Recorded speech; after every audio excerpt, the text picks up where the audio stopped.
Good morning to all. જય શ્રી કૃષ્ણ, જય દ્વારિકાધીશ બધાને. તો સુરત દાદાના દર્શન કરવા વાડીએ આપણે પહોંચી ગયા છે. ભેંસને દોવાનું કામ આપણે બધું પૂરું સંપૂર્ણ થઈ ગયું છે. બધાને ચાહટીઓ નાખી દીધો છે.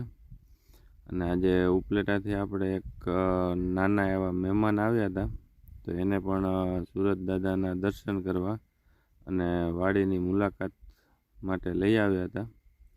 અને થોડું એમને પછી ફોટોશૂટ કરી દીધું છે, જીરાનું ને સુરત દાદાનું ને એકદમ કુદરતી બધું. બોયડીમાં થયેલ બોર હવે મજબૂરીમાં જાત જ નીચે પડી જાય છે, કારણ કે એને ખબર છે કે પથ્થર ફેંકવાળું બાળપણ આજકાલ મોબાઈલમાં વ્યસ્ત છે. પછી આપણે જે છે ખેતરમાં આપણે એક નાની એવી બોયડી છે, તો બોયડીમાંથી આપણે મહેમાન માટે થોડાક બોર વીણા હતા. તો આ જે સિઝન છે આ વખતે બોર સારા આવ્યા છે અને બોર સારા પાક્યા છે. એવું ગણવામાં આવે છે કે ચણિયા બોર વધારે આવે ને તો આવતા વર્ષે વરસાદ પણ સારો થાય. પછી આપણે જે છે બાજુમાં મારા મોટા બાપાની વાડી છે, મારા પપ્પાના મોટા ભાઈ સગા.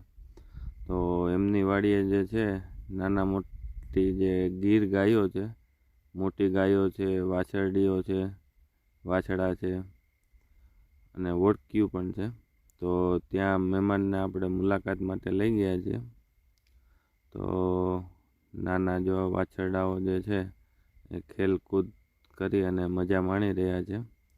તો જે ગાયો જે છે, ગીર ગાયોની જે વિશેષતાઓ જે છે, ઘણી બધી એનામાં વિશેષતાઓ હોય છે. ગાયનું દૂધ, ગાયનું દહીં, ગાયનું ઘી, ગાયની છાશ, અને ગાય જે છે એ પણ આપણે જે છે એને માતા ગણવામાં આવે છે. તો જે ગીર ગાયોની જે વિશેષતાઓ છે એના વિશે આપણે એક સ્પેશિયલ વ્લોગ બનાવશું 10-12 મિનિટનો.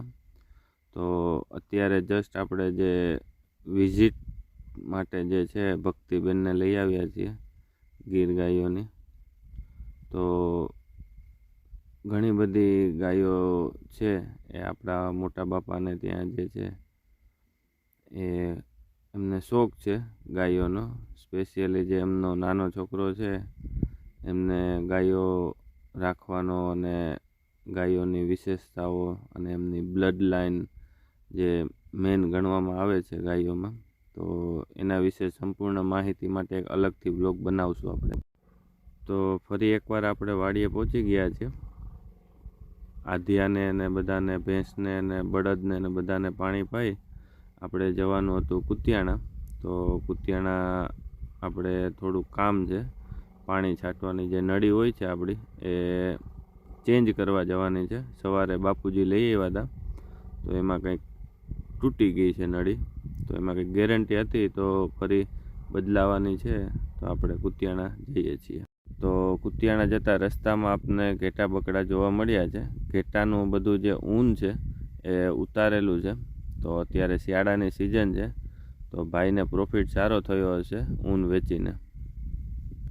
કુતિયાણાથી આવી અને ડાયરેક્ટ આપણે વળગી ગયા છીએ ચાહટીઓ વાઢવા માટે, કારણ કે સવારમાં જે છે ભેંસ દોઈ અને બધાને ચાહટીઓ નાખવાનો હોય છે. તો આપણે જે મુકેશ જે છે ભાગિયાવાળા ભાઈનો છોકરો, એ ઝીંઝું પડવાડતો હતો અને મેં ચાહટીઓ વાઢ્યો, કારણ કે કુતિયાણાથી આવવામાં આપણે થોડું લેટ થઈ ગયું હતું.